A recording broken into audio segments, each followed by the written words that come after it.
Hey everyone, this is Corey with Sims Investment Management. This is another monthly market update. The middle of November, hopefully everyone had a wonderful, happy Halloween and they're gearing up for the holiday season. I want to wish everybody a wonderful and happy and peaceful Thanksgiving. And one of the attachments to the newsletter this month is actually a fun little Thanksgiving flow chart. So hopefully you guys can check that out. We've got some great resources this month. One of them being that a really great article that came out about one of Warren Buffett's first public interviews from about 40 years ago in the 80s. And it is just fantastic, really timeless wisdom. And the reason why I really liked it as well is he talks about some basic fundamental financial principles that he just explains very, very well in a very digestible way. So please check that out. And there's the main theme of what I want to talk about this month is actually small cap stocks, so small companies, and the market overall when it has bad years. So bad years in regards to performance.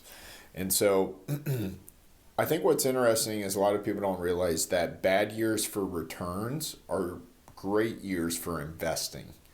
And that might seem counterintuitive, but it's frequent that we hear people say, "Man, we just, want the stock market to go up." And yes, it's great when it does go up.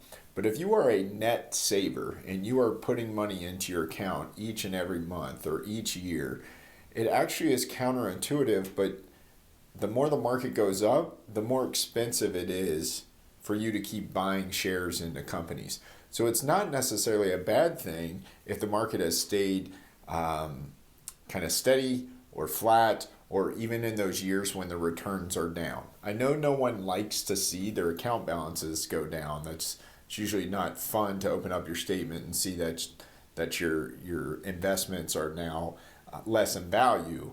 But if you are putting money into the market, if you are doing what we do here where we take your dividends and the income that comes into your portfolio and we're buying back into the market, then when the market is down, and in those years, once out of every 4 to 5 that we have down years in the market, that's a great time to be buying. So just please keep that in mind, that there is a silver lining even in bad years for returns. The reason why I think that's incredibly prudent right now is we keep getting asked a lot about small cap stocks. And for those of you that don't know, small cap stands for small capitalization versus large capitalization. So typically when we talk about the market, you're talking about the S&P 500. That's the 500 largest, greatest companies in America. And those are typically companies that have a valuation of $10 billion or more. And how you come up with that valuation is you take whatever the stock price is and multiply it by the number of shares that are outstanding for a company. Not all companies have the same number of shares outstanding, and we've talked about that a little bit.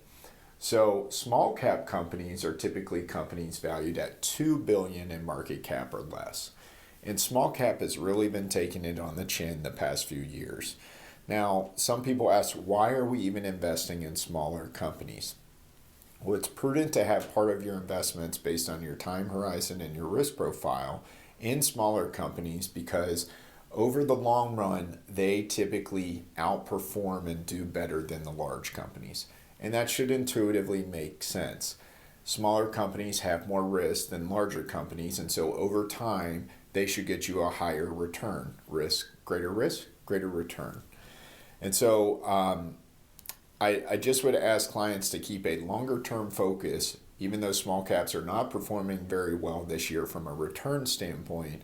We are taking a lot of dividends and we are reinvesting into those smaller companies this year in order to have greater returns in the future. We're buying them at a discount.